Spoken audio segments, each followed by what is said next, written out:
जय हिंद बच्चों, कैसे हैं आप सब। आशा करती हूँ आप सभी अच्छे से होंगे। तो आज हम क्लास 8 के विज्ञान को पढ़ेंगे। विज्ञान की पाठ्य पुस्तक में पाठ 14 में है ध्वनि, साउंड। तो इससे पहले हम इसका 2 भाग पढ़ चुके थे और उन 2 भागों में हमने पढ़ा था कि जो ध्वनि होता है वो कंपित वस्तुओं द्वारा उत्पन्न होती है। साथ ही हमने ये भी जाना था कि ध्वनि क्या होती है और वो किस प्रकार उत्पन्न होती है, और इसके साथ साथ हमने निर्वात के बारे में जाना था और जल तरंग के बारे में जाना था, और ध्वनि का जो संचरण होता है वो वायु में किस प्रकार से होता है इसके बारे में भी हम जान चुके थे। इसके साथ साथ हमने ये भी जाना था कि ध्वनि का ठोस माध्यम में संचरण किस प्रकार से होता है। तो इसके साथ साथ हमने बहुत सारे क्रियाकलाप भी किए थे और मानव कान के बारे में भी हम पढ़ चुके थे। तो आज इस पाठ को आगे बढ़ाते हुए हम पढ़ेंगे कंपन का आयाम, आवर्तकाल तथा आवृत्ति। तो हम क्या पढ़ेंगे?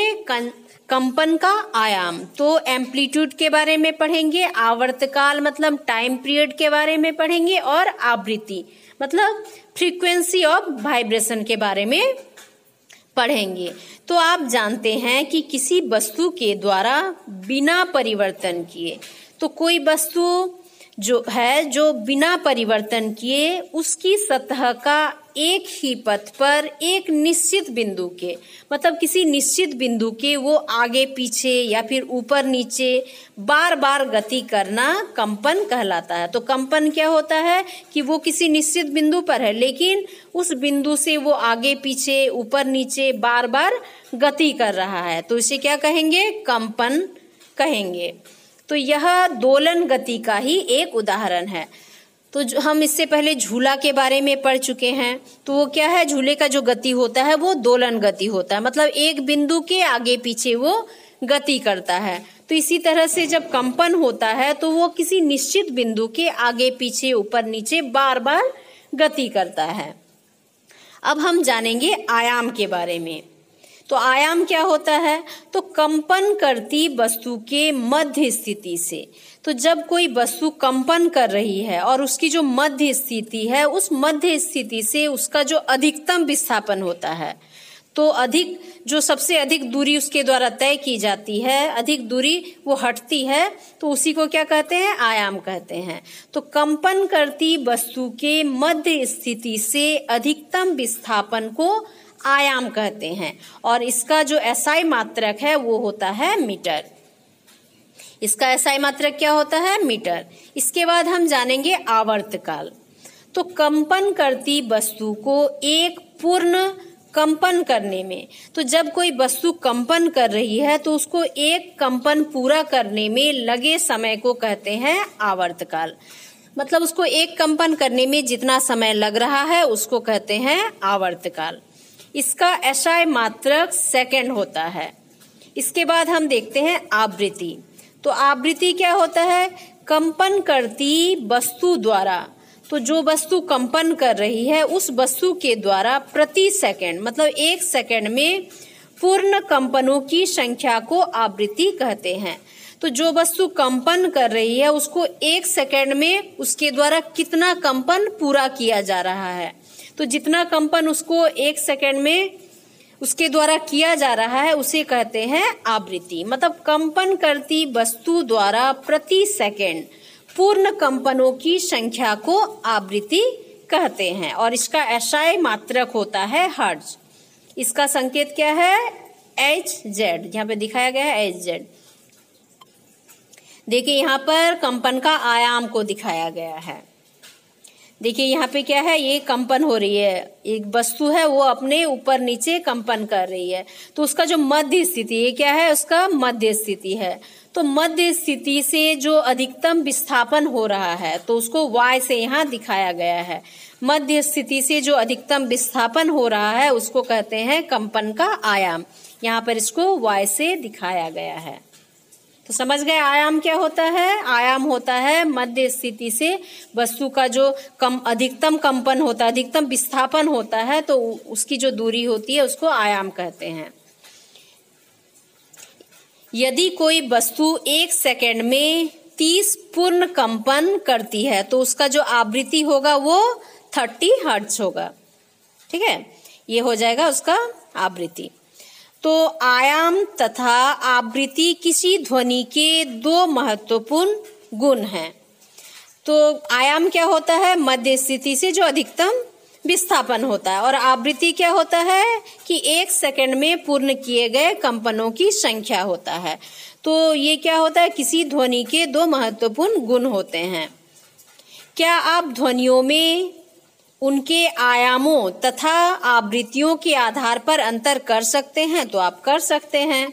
इसके बाद हम देखते हैं प्रबलता तथा तारत्व। क्या देखेंगे इसके बाद हम? प्रबलता तथा तारत्व, लाउडनेस एंड पिच। तो इसके लिए हम क्रियाकलाप 9 को देखेंगे और इसको समझने का कोशिश करेंगे। तो इसमें क्या आवश्यक है इस क्रियाकलाप को करने के लिए? इसके लिए आप धातु का एक ग्लास लेंगे, पानी पीने वाला जो धातु का हो। धातु के एक चम्मच को धीरे से ग्लास के किनारे से टकराइए। तो धातु का एक चम्मच भी लेंगे, धातु का ग्लास आपने लिया है, साथ ही आपने क्या लिया है? धातु का एक चम्मच लेंगे और उसको धीरे से ग्लास के किनारे से टकराएंगे। ग्लास से ध्वनि उत्पन्न होती है। तो जब हम धातु के चम्मच से धातु के ग्लास में टकराएंगे तो उससे क्या होगा? एक ध्वनि उत्पन्न होगा। तो उत्पन्न ध्वनि को आप सुनिए, ध्यान से सुनेंगे उस ध्वनि को। आप ग्लास पर चम्मच को जोर से टकराइए। तो पहले आपने थोड़ा धीरे से टकराया था, अब क्या करेंगे? अब थोड़ा जोर से उसको टकराएंगे और पुनः जो ध्वनि उत्पन्न हो रहा है उसको भी आप ध्यान से सुनेंगे। क्या ग्लास पर चम्मच को जोर से टकराने पर ध्वनि अधिक प्रबल हो जाती है? तो आप इसको घर में भी कर सकते हैं। तो आप स्टील का एक ग्लास लीजिए और स्टील का एक चम्मच लीजिए, ये तो हर घर में उपलब्ध रहता है। तो आप क्या करेंगे? पहले धीरे से चम्मच को उसमें सटाइए। तो पहले देखेंगे कि जो आवाज आ रही है वो थोड़ा कम आ रही है, लेकिन जब आप उससे चम्मच को जोर से टकराएंगे तो जो आवाज आ रही है वो तेज हो जा रही है। तो इसके बाद आप क्या करेंगे? आप अभी धागे के सहारे थर्मोकोल की एक छोटी गेंद को इस प्रकार लटकाएंगे ताकि वह ग्लास को छुए। अब क्या करेंगे? एक धागा लेंगे और उसमें एक थर्मोकोल का गेंद, एक छोटा सा गेंद उसमें बांध देंगे और उसको टांग देंगे और उसको इस तरह से टांगेंगे कि वो ग्लास से टच करे। ग्लास को कंपित कराइए। फिर क्या करेंगे? उसमें कंपन लाने का कोशिश करेंगे ग्लास में। तो हम देखेंगे कि जो गेंद है वो विस्थापित हो जाती है, मतलब वो पहले ग्लास से सटी हुई रहती है, लेकिन जैसे ही उसमें कंपन होता है वो ग्लास से थोड़ा दूर हो जाती है। गेंद जितनी दूर विस्थापित हो जाती है वही ग्लास के कंपन के आयाम की माप है। तो जो थर्मोकोल का बॉल है, गेंद है, उसको हम ग्लास से सटाकर टांग देते हैं। तो जब हम ग्लास में कंपन करते हैं तो वो जो गेंद है वो थोड़ा दूर हट जाती है। तो वो जितनी दूर हटती है वही होता है आयाम की माप। तो हम जानते थे कि मध्य स्थिति से जितना विस्थापन होगा वही आयाम है। तो इस तरह से हम आयाम की माप कर सकते हैं थर्मोकोल के गेंद की सहायता से। ध्वनि की प्रबलता उसके आयाम पर निर्भर करती है। तो जो ध्वनि की प्रबलता होती है, ध्वनि का जो तेज होता है, वो निर्भर करता है उसके आयाम पर। जब कंपित वस्तुओं का आयाम कम होता है तो उत्पन्न ध्वनि मंद होती है, मतलब धीमी होती है। तो जब आयाम कम होता है तो जो ध्वनि होती है उसका तेज जो होता है वो कम होता है, वो धीमी होती है। और जब कंपित वस्तु का आयाम अधिक होता है तो उत्पन्न ध्वनि प्रबल या ऊंची होती है। तो जब कंपित वस्तु का जो आयाम होता है वो अधिक हो जाता है तो जो उत्पन्न ध्वनि है उसका प्रबलता जो है वो अधिक हो जाता है, मतलब ध्वनि ऊंची हो जाती है, आवाज ऊंची हो जाती है। तो ये आप कैसे देख सकते हैं? जब जो थर्मोकोल का जो गेंद है उसको आपने टांगा है वो ग्लास से सटी हुई है, तो जब आप चम्मच से धीरे से टकराएंगे ग्लास में तो क्या होगा? वो जो थर्मोकोल का गेंद है वो थोड़ी दूर विस्थापित होगा, लेकिन अब जब जोर से उसमें चम्मच को मारेंगे तो क्या होगा? वो जो थर्मोकोल की गेंद है वो अधिक दूर विस्थापित होगी और जब आप जोर से मारेंगे तो आवाज भी तेज होगी, ऊंची होगी। तो इस तरह से आप देख सकते हैं कि ध्वनि और आयाम के बीच संबंध हो रहा है, कि ध्वनि तेज हो जा रही है जब जो आयाम है वो अधिक हो रहा है, और ध्वनि धीमी हो जा रही है जब आयाम कम हो रहा है। अतः आप इससे समझ सकते हैं कि ध्वनि और आयाम में संबंध है। अंत में ग्लास को पहले कम तथा लास्ट में क्या करेंगे, जो ग्लास है उसको पहले क्या करेंगे, कम, और बाद में अधिक बल से कंपित करेंगे, और दोनों स्थितियों में कंपनों के आयाम की तुलना करेंगे। जो कंपन होगा उसका आयाम जो होगा उसका आप तुलना करेंगे। किसकी सहायता से? जो आपने गेंद को लटकाया है। कौन से गेंद को? थर्मोकोल के गेंद को। तो जो धीमा कंपन होता है उसमें देखिए जो आयाम होता है वो छोटा होता है। देखिए यहाँ पे दिखाया गया छोटा आयाम है, ठीक है। और जब ऊंचा कंपन होता है तो जो आयाम होता है वो भी अधिक होता है। तो इस तरह से आप उसको समझ सकते हैं जैसा चित्र में दिखाया गया। हाँ देखिए एक लाइन खींच के दिखाया गया है आयाम को, यहाँ पर छोटा सा लाइन, और यहाँ पे थोड़ा लंबा है क्योंकि यहाँ ऊंचा कंपन हो रहा है और यहाँ धीमा कंपन हो रहा है। तो देखिए ग्लास में इस तरह से आप एक धागा यहाँ से और यहाँ पर एक थर्मोकोल का गेंद इससे ग्लास से सटता हुआ टांग देंगे। तो थर्मोकोल की गेंद कंपायमान ग्लास को स्पर्श करते हुए यहाँ दिखाया गया है। तो इस तरह से आप जो प्रयोग है उसको घर में भी कर सकते हैं, क्योंकि थर्मोकोल का जो गेंद है वो भी आपको घर में मिल जाएगा, ग्लास भी मिल जाएगा, चम्मच भी मिल जाएगा। तो इस तरह से आप इसका परीक्षण कर सकते हैं। ध्वनि की प्रबलता ध्वनि उत्पन्न करने वाले कंपनों के आयाम के वर्ग के समानुपाती होता है। तो उदाहरण के लिए यदि आयाम 3 गुना हो तो प्रबलता 9 गुनी हो जाती है। तो ध्वनि की प्रबलता का मात्रक क्या है? डेसिबल है, डीबी है। क्या है? डेसिबल। ध्वनि का जो प्रबलता है उसका मात्रक है डीबी। अब हम ध्वनि की प्रबलता को इस सारणी में देखेंगे। तो यहाँ है ध्वनि के स्रोत को दिखाया गया और ये है ध्वनि की प्रबलता। तो जो सामान्य हम सांस लेते हैं तो उसमें जो ध्वनि उत्पन्न होती है वो 10 डेसिबल का होता है। उसके बाद मंद फुसफुसाहट में 30 डेसिबल का होता है और सामान्य बातचीत में 60 डेसिबल का होता है।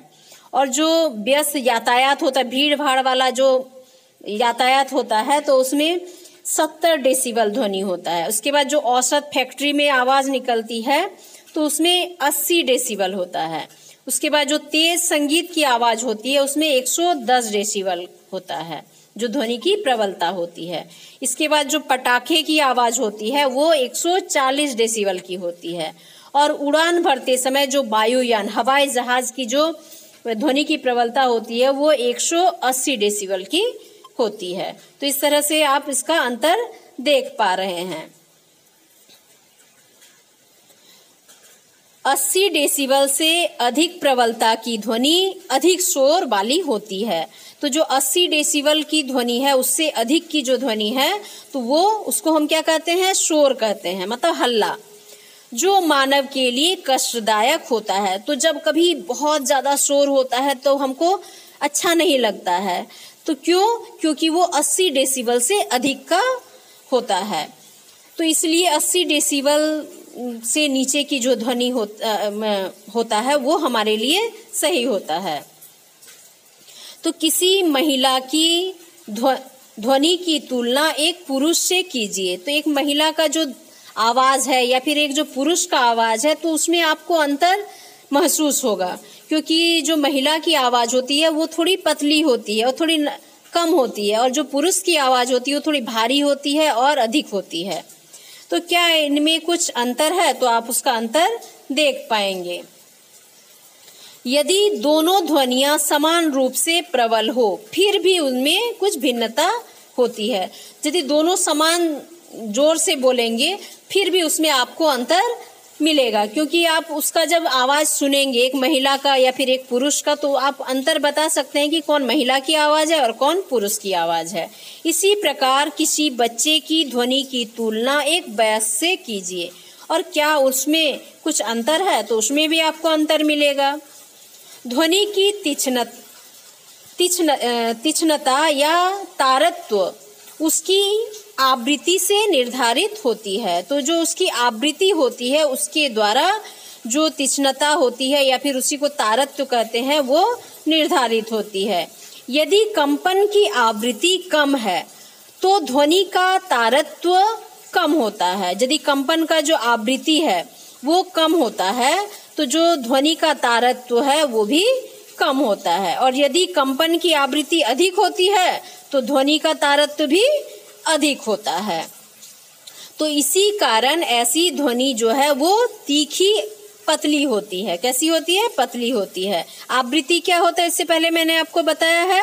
तो आवृत्ति क्या है कि 1 सेकंड में जितने कंपन होते हैं उसको आवृत्ति कहते हैं। जिस ध्वनि स्रोत की आवृत्ति कम होती है उसका तारत्व भी कम होता है। तो ऐसी ध्वनि को भारी ध्वनि या मोटी ध्वनि कहते हैं। जैसे ढोल का जो बजना है तो ढोल मंद आवृत्ति से कंपित होता है जिससे कम तारत्व की ध्वनि उत्पन्न होता है, जबकि सीटी की आवृत्ति अधिक होने से यह अधिक तारत्व की ध्वनि उत्पन्न करता है जिससे इसकी आवाज तीक्ष्ण होती है। तो इस तरह से उसका अंतर आप देखने को आपको मिलेगा। तो देखिए ये क्या है, ये जो ढोल की आवाज है ये क्या है, भारी कंपन हो रहा है। और इसमें क्या है, जो सीटी की आवाज है वो तीखी कंपन हो रही है। तो दोनों में आप अंतर देख पा रहे हैं आवृत्ति में। तो आवृत्ति ध्वनि का तारत्व निर्धारित करती है।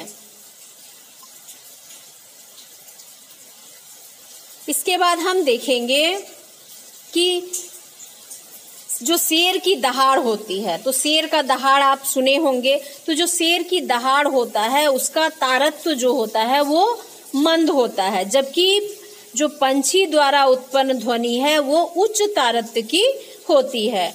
परंतु शेर की दहाड़ जो है वो अधिक प्रबल होती है और जो पंछी का ध्वनि है वो दुर्बल होती है। तो इस तरह से आप दोनों में अंतर भी जान पाएंगे। तो क्या आप बता सकते हैं कि आपकी आवाज आपके शिक्षक की आवाज से भिन्न क्यों है? तो भिन्न होने के बहुत सारे कारण हैं, क्योंकि बच्चों की जो आवाज होती है और वयस्कों की आवाज होती है उसमें भी अंतर होता है। इसके बाद हम देखेंगे श्राव्य, पराश्रव्य और अवश्रव्य ध्वनियों के बारे में। श्रव्य, पराश्रव्य तथा अवश्रव्य ध्वनियों के बारे में।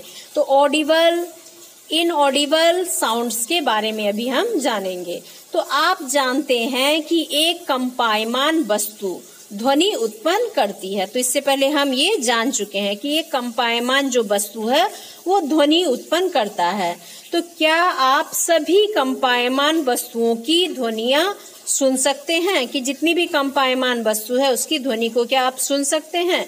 यदि कंपायमान वस्तुओं के द्वारा उत्पन्न ध्वनि की जो आवृत्ति है वो 20 कंपन प्रति सेकंड, 20 कंपन प्रति सेकंड मतलब 20 हर्ट्ज, मतलब 1 सेकंड में 20 बार कंपन हो रहा है, से कम हो तो उसे मानव कान सुन नहीं सकते हैं। यदि 20 कंपन प्रति सेकंड से कम हो तो हम नहीं सुन पाएंगे, हमारा जो कान है वो नहीं सुन पाएगा। अर्थात 20 हर्ट्ज से कम आवृत्ति की ध्वनियां मानव कान द्वारा संसूचित नहीं की जा सकती है।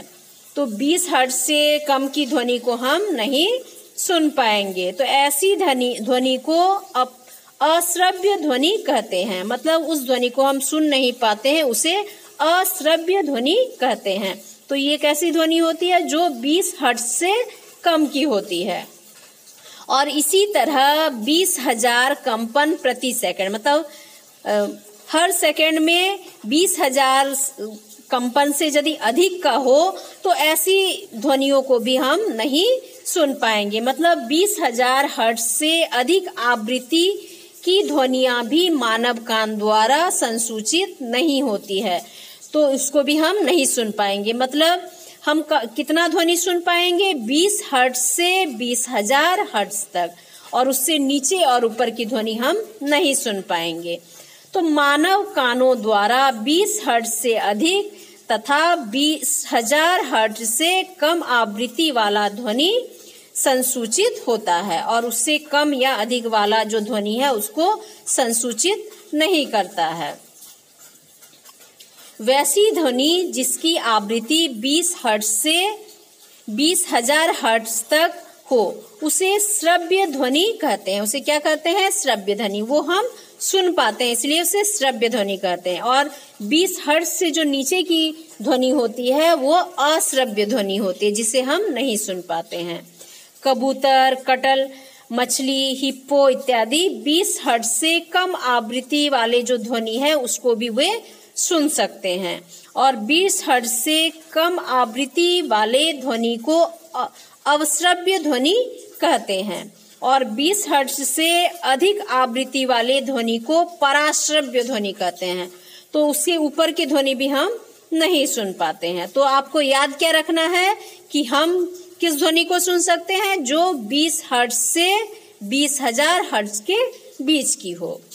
पराश्रव्य ध्वनियों का उपयोग चिकित्सा के क्षेत्र में होता है। तो बता दें कि जो व्हेल मछली है वो अवश्रव्य व पराश्रव्य दोनों प्रकार की ध्वनियों को सुन सकती है। मतलब जो ध्वनि हम नहीं सुन सकते हैं वो ध्वनि भी वो सुन सकती है। इसके बाद हम देखते हैं शोर तथा संगीत। तो शोर क्या होता है और संगीत क्या होता है? Noise and music. तो आप अपने चारों ओर विभिन्न प्रकार की ध्वनियां प्रतिदिन सुनते हैं। क्या सभी ध्वनियां हमेशा सुखद होती है या कुछ ध्वनियां आपको कर्कश और अप्रिय लगती है? तो हम अपने आसपास प्रतिदिन बहुत तरह की ध्वनियां सुनते हैं। तो उनमें से कुछ ध्वनियां जो है वो हमको बहुत अच्छी लगती है, लेकिन कुछ ध्वनियां ऐसी होती है जो हमको सुनना बिल्कुल अच्छा नहीं लगता। तो कुछ ध्वनियां आपको मधुर एवं प्रिय लगती है जबकि कुछ अच्छी नहीं लगती है। तो जो ध्वनियां हमको अच्छी लगती है वो क्या होता है? मधुर होता है, मीठा होता है, वो कानों को अच्छा लगता है। लेकिन जो ध्वनि हमको अच्छा नहीं लगता वो कानों पर बहुत खराब असर लगता है। हमको जब वो सुनते हैं बिल्कुल अच्छा नहीं लगता। तो सड़क पर गतिशील कारों, बसों एवं ट्रकों के जो हॉर्न की ध्वनि है वो मधुर ध्वनि नहीं है। ये ध्वनियां अप्रिय लगती है। यदि आपके पीछे कोई आपको बहुत जोर जोर से हॉर्न बजा कर सुनाए तो आपको अच्छा लगेगा, तो आपको अच्छा नहीं लगेगा। तो ऐसे ध्वनि क्या है? अप्रिय ध्वनि है। इस प्रकार की अप्रिय ध्वनियों को शोर कहते हैं। क्या कहते हैं? शोर। आपको हारमोनियम, सितार से उत्पन्न जो ध्वनियां हैं वो बहुत अच्छी लगती, प्रिय लगती है। तो इस प्रकार की जो ध्वनि है उसको संगीत कहते हैं। किसी के गाने की आवाज वो हमको अच्छी लगती है, मधुर लगती है, तो वो भी क्या हो गया? संगीत हो गया। इसके बाद हम देखते हैं शोर प्रदूषण, नॉइस पोल्यूशन। तो वातावरण में अत्यधिक या अवांछित ध्वनियों अर्थात कोलाहल से उत्पन्न प्रदूषण को शोर प्रदूषण करते हैं। तो जब हमारे चारों ओर बहुत तरह का अप्रिय ध्वनि हो तो उसे क्या कहते हैं? शोर प्रदूषण। तो शोर प्रदूषण के मुख्य कारण है मशीनों का चलना, लाउड स्पीकर का बजना, वाहनों की ध्वनि, जो पटाखों की आवाज है वो भी हमको अप्रिय लगती है। तो ये सारे जो हैं ये क्या है? शोर प्रदूषण के कारण हैं। आपके घर में कौन से शोर के उत्पन्न करने वाले स्रोत हैं? तो कौन कौन से हैं? टीवी से, रेडियो से, मोबाइल से बहुत तरह के शोर उत्पन्न होते हैं। इसके अलावा जो ऊंची आवाज में चलाए जाने वाले ट्रांजिस्टर हैं, रेडियो हैं, टेलीविजन है, वातानुकूलित है, कूलर हैं, इससे भी कभी कभी बहुत ज्यादा शोर उत्पन्न होता है, तो वो भी हमको अच्छा नहीं लगता है। शोर ध्वनि प्रदूषण से नुकसान। तो ये जो शोर है, इससे जो प्रदूषण हो रहा है, इससे हमको क्या नुकसान होता है? तो harmful effect of noise pollution. तो परिवेश में अत्यधिक शोर अनेक श्वास संबंधी समस्याओं का कारण बनता जा रहा है। ध्वनि प्रदूषण से चिंता, अनिद्रा, अति तनाव तथा अन्य बहुत से श्वास संबंधी विकार उत्पन्न होते हैं। तो इसके कारण बहरेपन की बीमारी भी हो सकती है। यदि बहुत ज्यादा शोर लगातार कोई सुनता रहे तो उसका जो कान है वो भी सुनना बंद कर देगा, बहरा हो जाएगा। अब हम देखते हैं शोर को सीमित रखने के उपाय। तो जो शोर होता है उसको किस तरह से हम सीमित कर सकते हैं। Measures to limit noise pollution. तो शोर को नियंत्रित करने का सबसे अच्छा उपाय उसके जो स्रोत हैं उस पर नियंत्रण करना है। तो ये कैसे किया जा सकता है? तो इसके लिए शोर करने वाले इंजनों, मशीनों, यातायात के वाहनों तथा घरेलू उपकरणों आदि में साइलेंसर लगाना चाहिए। तो जो वाहन बहुत ज़्यादा शोर करते हैं, जो मशीन बहुत ज़्यादा शोर करते हैं, तो उसमें साइलेंसर का प्रयोग करके भी शोर को कम किया जा सकता है। आवासीय क्षेत्रों में ध्वनि प्रदूषण को नियंत्रित करने के लिए ध्वनि उत्पन्न करने वाले जो क्रियाकलाप हैं उसको आवासीय क्षेत्रों से दूर ले जाना चाहिए और वाहनों के जो हॉर्न है उसका उपयोग कम से कम करना चाहिए। और ध्वनि उत्पन्न करने वाले उद्योगों को आवासीय क्षेत्रों से दूर स्थापित करना चाहिए ताकि लोगों को शोर से कोई नुकसान ना हो। टेलीविजन, ट्रांजिस्टर, रेडियो आदि की ध्वनि प्रबलता कम रखनी चाहिए और ध्वनि प्रदूषण के हानिकारक प्रभावों को कम करने के लिए सड़कों तथा जो भवन है, घर हैं, उसके आसपास पेड़ों को लगाना चाहिए क्योंकि पेड़ पौधे भी ध्वनि प्रदूषण को कम करते हैं। तो अब कुछ सावधानी यहाँ दिया गया है, जैसे वाक्य यंत्र कानों में जो लगाया जाता है उसको लगाकर मोबाइल से संगीत सुनते, या फिर यदि बहुत लोग ऐसा करते हैं कि कान में लगाकर वो मोबाइल से संगीत म्यूजिक सुनते हैं, बात करते हैं, तो ऐसा करते हुए यदि वे सड़क पर चले तो क्या होगा, बहुत दुर्घटना हो सकता है क्योंकि उसको पीछे से आती हुई गाड़ी के हॉर्न की आवाज नहीं आएगी तो गाड़ी क्या कर सकता है, उनको धक्का दे सकता है जिससे दुर्घटना हो सकती है। तो इसलिए कभी भी कान में कुछ लगाकर या फिर रास्ते पर मोबाइल से बात करते हुए नहीं जाना चाहिए। तो ये सावधानी हमको बरतनी चाहिए। तो इस पाठ में हमने क्या सीखा? हमने सीखा कि कंपन करती हुई वस्तु के द्वारा ध्वनि उत्पन्न होती है। और क्या सीखा कि ध्वनि किसी माध्यम, ठोस, द्रव्य या गैस में संचरित होती है, ध्वनि निर्वात में संचरित नहीं होती है और मानव वाक तंतुओं के कंपन द्वारा ध्वनि उत्पन्न करते हैं।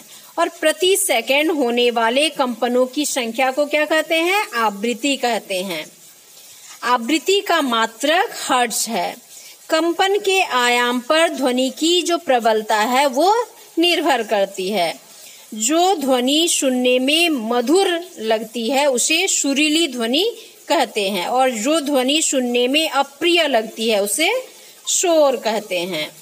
तो शोर के कारण परिवेश में ध्वनि प्रदूषण होता है और ध्वनि प्रदूषण को कम करने के प्रयास करने चाहिए। तो इसके लिए बहुत सारे उपाय आपने पढ़े कि किस तरह से ध्वनि प्रदूषण को कम किया जा सकता है। तो क्या किया जा सकता है, एक बार फिर से दोहरा लेते हैं कि जो आपके घर में टीवी या फिर रेडियो चल रहा है उसका जो साउंड है, ध्वनि है, उसको कम करके सुनिए। साथ ही जो आवासीय क्षेत्र के आसपास जो ध्वनि उत्पन्न करने वाले कारखाने हैं तो उसको आवासीय क्षेत्र से दूर रखना चाहिए। और जो यातायात से ध्वनि उत्पन्न होता है या फिर किसी मशीन से ध्वनि उत्पन्न होता है तो उसके लिए साइलेंसर का प्रयोग किया जा सकता है। और जब आप रोड पर चल रहे हैं तो बहुत ज्यादा हॉर्न का प्रयोग ना करें। तो ये सारे सावधानियां अपनाकर आप ध्वनि प्रदूषण को कम कर सकते हैं। तो आशा करती हूँ कि आप इस पाठ को समझ गए होंगे और यदि कोई भी दिक्कत होगा तो जरूर कमेंट करेंगे। तो आज के लिए इतना ही। आप इसको पढ़िए और समझने का प्रयास कीजिए। Thank you.